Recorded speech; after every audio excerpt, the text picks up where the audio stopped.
Chris Shandek, C1 Review covering Las Vegas and the world. If you have not already, please hit the subscribe button below and like this video to keep up with everything we have going on here at C1 Review in Las Vegas and beyond. Would be greatly appreciated. Today on Throwback Thursday, we're going to revisit our CY interview with pop star and actress, the great Olivia Newton-John. We spoke with Olivia back in 2019 with my colleague, featured columnist Jay Bilstein, and we're going to play that CY interview for you at the end of this video. But before that, we met Olivia back in 2015 here in Las Vegas. This coming May, it'll be 10 years. At her residency at the Flamingo Las Vegas Hotel and Casino. And it was an interesting time in Las Vegas in 2015 because there were residencies for both Britney Spears at Planet Hollywood and also Mariah Carey at Caesars Palace, and you had Olivia Newton-John across the street from Caesars Palace at the Flamingo Las Vegas Hotel and Casino. What an interesting time that was in Las Vegas for residencies in general, for sure. So, that night I got a chance to meet Olivia after the show. Great kindness. We greatly appreciate that time. And of course, the time when we got to speak with her in 2019 at the for her memoir at the time, Don't Stop Believing. I'm not going to play that CY interview. I hope you take the time to listen to it. It was a great time. We did discuss a lot of things in Las Vegas about her residency during that CY interview in 2019. I'm Chris Shandek for CY interview. If you haven't already, please hit the subscribe button below and like this video to keep up with everything going on here at CY interview. And here is our CY interview from 2019 with Olivia Newton-John. You're on CY interview. I'm Chris Shandek, featured columnist Jay Bilstein is with me today on CY Interview. We welcome singer, actress, superstar Olivia Newton-John. Her new book out is titled Don't Stop Believing, the long-awaited memoir. Olivia, thank you for being with us today on CY Interview. You're very welcome. How are you today? I'm doing very well, thank you so very much. I just want to say to start out with, I've really enjoyed reading your book. A lot of interesting and positive stories. How has the book tour been going, and what's been the most interesting part so far? Well, my tour I've been doing by telephone, which is probably the easiest way I've ever done any tour, and really enjoying it. I did a couple of things in LA, but I've been mainly doing stuff on the phone, and it's doing really well. The book went to number 7 on the New York Times bestseller list, which I didn't expect at all. I didn't expect to be in the charts again, so that was exciting. I don't think it's very surprising, honestly, with all of the things that you've accomplished in your career on the screen and, of course, with music. How are you doing? I'm doing great, thank you. Really well. Really feeling good. Well, here's what I'm going to say to you. Getting a chance to read the book and go through it, and you get to relive many of these accomplishments. Do you ever reflect on those accomplishments and feel satisfied? It's not something I think about, really. I live my life, and when I wrote the book, of course, I went, oh, wow, that's pretty good, pretty good for an Aussie chick. But I don't think about them a lot, but when I do, I'm just very grateful I've had such an amazing career. But I do, particularly now, live in the present, live in the moment that I'm having, and I don't really think much about the past, and today is a gift, and that's how I see it, stay in the present. Jay? Olivia, going through the 1970s and being a big music fan and constantly listening to the radio, you were there all the time. And to me, I kind of break down your career as BG and AG, before Grease and after Grease. BG, because there was this entire period, which I think some younger folks may not realize, where you were so incredibly dominant in the music scene. And I think a lot of people today, the first thing they think of is Grease. With that said, and I gave a lot of thought to your career, do you ever reflect back and say, am I looked at as someone, or was I looked at someone who was a country star, a pop star? Did you ever kind of try to identify where you were in music, or did you just go out and perform? I just did it, and I sang songs that I liked. And, when I first started out and I was having country music hits, I really had no idea that country music had a separate chart, because I was in England. The songs were written by an Englishman, my first big hits, If You Love Me, Let Me Be There, Please Mr. Please, were all written by a gentleman called John Rostel, who was an Englishman, and he was a bass player in the Shadows. And he, my producers were an Englishman and an Australian. I had no idea about country music, really, because I was in the pop world and doing cabaret and stuff with my partner, Pat. So when I had these country music hits, it was like, oh, wow, there's a whole chart that is just country. And my voice just seemed to suit that kind of music. Well, that's what my producers thought and my manager. And I was a folk singer when I first started, so it kind of made sense. But I really wasn't aware of that. But I've really covered a lot of different genres with my music. I see music as music, and I love the fact that they're all kind of melding, a melting pot of sounds now with all the different ones coming together. And I just feel very grateful. I've had hits in all different styles, even a #1 disco hit with my daughter. Interesting. You know, again, going back to the 1970s and thinking about your music, I can say that going through the 70s, my kind of focus was rock. But I can also say with all my friends, and we're talking about, you know, people who were in junior high school and high school, besides your music, I'm sure you realize you were also a pop icon. You were someone who made a lot of people's hearts beat a bit faster. Did that, I don't know, did that ever give you cause for pause, make you feel uncomfortable? Did you just want to be known for your music, or were you okay with the fact that, you know, there were plenty of guys with your poster on a wall or a photograph on the wall and thought of Olivia Newton-John as more than just a songstress, but wow, what a woman. I don't really think I pause to think about it too much. I don't think about myself that way. I've always had my feet on the ground, and I don't tend to, I mean, I kind of laugh when I think about that. But I was very flattered, and I was more focused on just singing my songs and recording and touring and living my life, and I don't really think I ever really thought. I think once you start thinking about yourself too much, that's a trap, and you start to take yourself too seriously. It was what it was, and I was very lucky and very fortunate, very grateful. Chris? Olivia, in the book, Don't Stop Believing, you talk very candidly about Grease, of course, and I thought it was very interesting that you had to kind of be convinced and even asked by John Travolta to do Grease. Looking back on it, do you ever think about what would your career have been like had you not done Grease, or how life would have been different? No, I don't do. Do you think back a lot about those things? I mean, obviously it would have been a different world, but I don't know what would have happened. I mean, I would have probably just focused on my music, and my music did well, but you know, my music in the movie did exceptionally well, and then of course the music from Xanadu, another film. Those are some of my biggest records were from films, and then Physical after that, of course, was amazing. But I don't know what it would have been. I mean, how do we know? We never know what it would have been, so I'm just happy the way it turned out. So I was lucky. Chris, may I interject something? Sure, of course. You know what, Olivia? I think you just taught us something here. At least you just gave me a teachable moment. Perhaps we're asking the questions, and you're answering them, because instead of reflecting on the past, you focused on doing, you focused on accomplishing, and you focused on producing your art, your music, your acting. And maybe that's a lesson for all of us, that we got to get our heads out of looking at the past too much and worrying about the future too much, and live in the now. Would you say that's accurate about your life?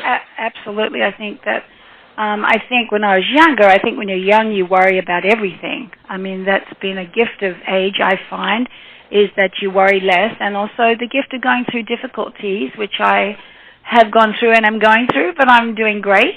But I think you need to focus on now. Now is all we have. This moment now is all we are sure of. Yesterday is gone. We can't change it. Tomorrow there's no guarantees of anything. So really all we have is this moment. And I try to make the most of each moment and make it as positive as I can. Well said, Chris. Well, I want to say that's what I was going to ask you next, is that you really have this this kind of way you live your life, and as you read Don't Stop Believing, you just have a very positive, good feeling about you and how you see the world and how you see life. Do you think that that maybe is the most important thing of how the way you live your life? Because that's what I feel like I've gathered from you in reading the book and reading some of the other interviews you did before speaking with us today. Well, I'm glad you got that because, yes, I think that is what keeps me going, and I've always been a pretty positive person, but I'm human, and I have fears and doubts and all the things that everyone goes through.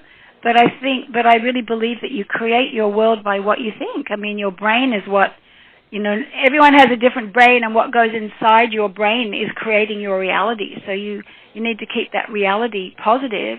If you're going through illness or you're going through a hard time, you need to keep a positive thought or try and keep one going in some way, or do something for yourself that makes you feel good, because life is difficult for people and everyone's stressed out and worried about stuff. So concentrating on this moment and what you can do better in this moment is the best we can do, I think. Very quickly, before I get to my last question, and Jay might have a few more, I feel like as I was reading your book when you were starting out in your music career and you were touring with Pat and you guys were just kind of going from one place to another, you were just like so happy in those early performing days. Like it was just such a joy for you to get up on stage, it felt like, as I was reading the book. Well, I think, I really enjoyed singing with Pat. I've always enjoyed duets and being on stage with somebody else. I found it harder when I started out my solo career and it was just me. That was a little more nerve-wracking. I always enjoyed it once I got on the stage, but before I got out there, I was a wreck. I mean, every day I was so nervous that, how was I going to do it? How was I going to remember? And all this stuff. And, that was just because I wanted everything to be perfect. I was probably a bit too much of a perfectionist and worried about everything. And now, of course, I can enjoy performing a lot more because I don't have to prove anything. I'm not building. I've done it, and this is all icing on the cake. Well, speaking of performing, back in May of 2015, I got a chance to attend your show at the Flamingo, and I did get to meet you during the meet and greet, and it was very nice meeting you. You're such a joy. I love the show. Thanks. What do you recall from your Las Vegas residency? And I'm sure you keep up with the news, but Lady Gaga and so many others are now doing this. Yeah, what was that like for you? I really enjoyed the Vegas experience. I went there for a year and ended up staying 3 years, which says something right there. And I really loved it because it was like a regular job. I went to the show every night at the same time. I went home, we rented a house, we took our animals there, my husband and I took our dog and our cat, we flew them up with us each time. And it was like having a really normal life, except, I went to work at night instead of during the day. And that was really enjoyable. I loved the fact that my friends from all over the world would come to see me, so I caught up with a lot of friends when I was there, more than when I was at home or touring. And the audiences were wonderful. The staff at the Flamingo was great. I love my band, so we're like a little family on the road. So, no, I really did enjoy it very much. Do you have any favorite stories about any of the people who came to see you, whether it was Donnie or Marie Osmond or Mariah Carey or any of the other people who had residencies while you had residency? Well, the residents couldn't come because we always sang on the same night. I think Donnie and Marie came on separate nights on the week. I think they had a week off and were staying an extra couple of days. Kirsten Wiig came. I mean, a bunch of the people from Greece came up on stage with me, and a few of the Greece guys came. So and Dee Dee, of course, who always comes up on stage. I love her. So it was wonderful, and I had, I'm forgetting people, of course. There were a lot of celebrities that came and joined me on stage for a part of the show, and it was really a wonderful experience. Before I throw it to Jay to finish up with you, and thank you so much for your time today, Don't Stop Believing, the title of your book, of course, a famous song. I mean, I think those 3 words really are something that's inspirational for people to believe that anything can happen if we want to keep working towards something, no? Yeah, exactly. And that's not Journey's Don't Stop Believing. That's my Don't Stop Believing. It's a song that John Farrar wrote for me many years ago. I didn't know if he knew because I've had some other people ask me if it was Journey's song.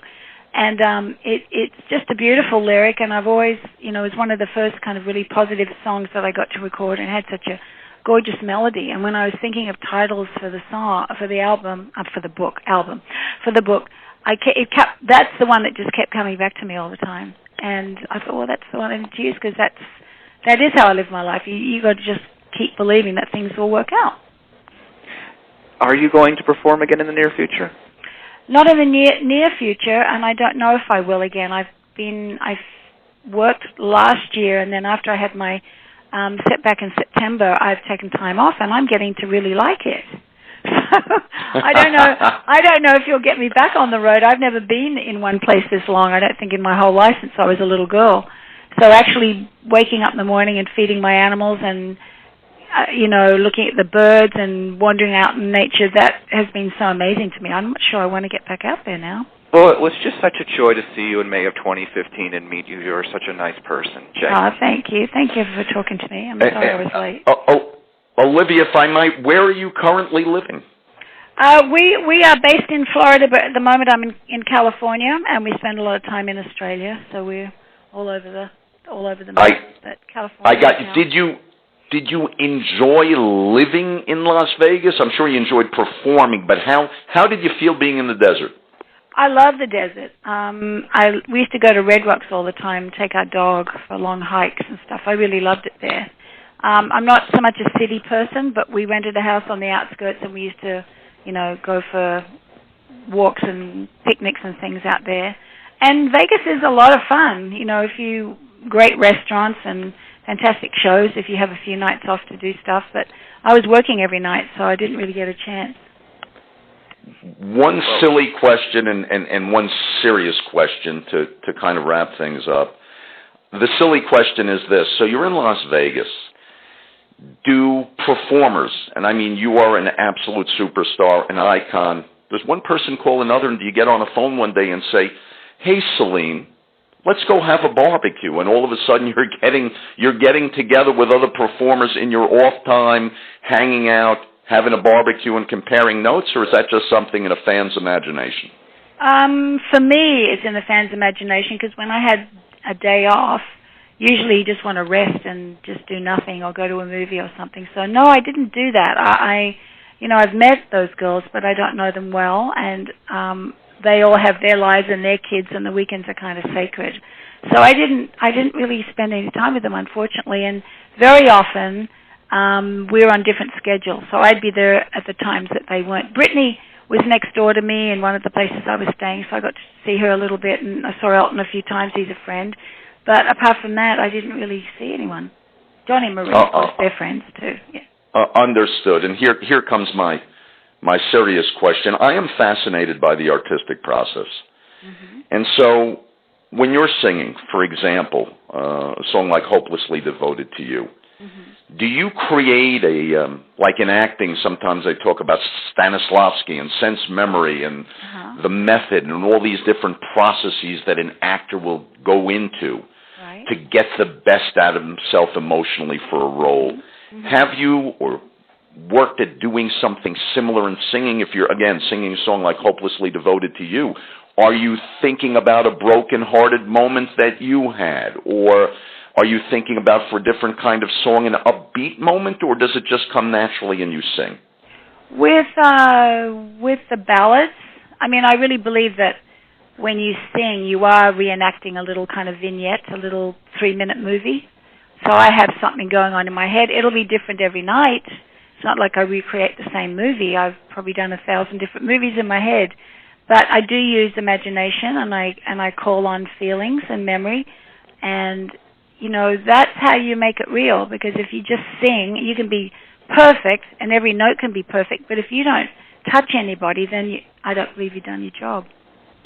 Yeah, and I can speak personally, and I think for many, many, many other people, wow, that song certainly was very, very touching. And I always got the feeling, again, back in high school, and I'd hear that you had something in mind, that you were singing to a person, and there was a backstory to that song. I don't know if it was true, or like you said, there were a variety of backstories or vignettes that you created in your mind, but very, very powerful indeed. Yeah, thank you. Well, I think we've all had, unrequited love, or we've all had a broken heart. I mean, it's part of the human condition, so you just draw on those feelings. I mean, I wasn't trained to do it. That's just been where I was, and the lyrics of a song, you're conveying those words. So the words, I love words and what they mean, and That's always very important to me, the lyric of a song. You can have a great melody, but if the words don't match, it doesn't work for me.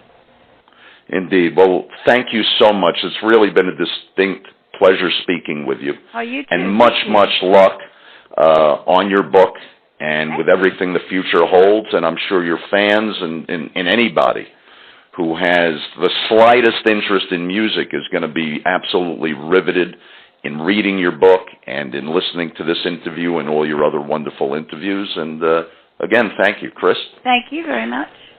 Olivia, thank you so very much for being on CY Interview. And in closing with that thought, any message to your fans? I'd like to say thank you to all of them for all their support over the years and for coming to my shows and for sending me letters and gifts and all the sweetness. And, you know, our fans make it possible for us to do our work. We wouldn't have an audience without them, be very lonely. So I'd like to say I'm very grateful to them and thank you. The title of the book is Don't Stop Believing, a memoir. So for musician, singer, actress, mega superstar Olivia Newton-John, featured columnist Jay Bilstein, and CY Interview, I'm Chris Shandak. Olivia, thank you so very much for being on CY Interview today. Thank you.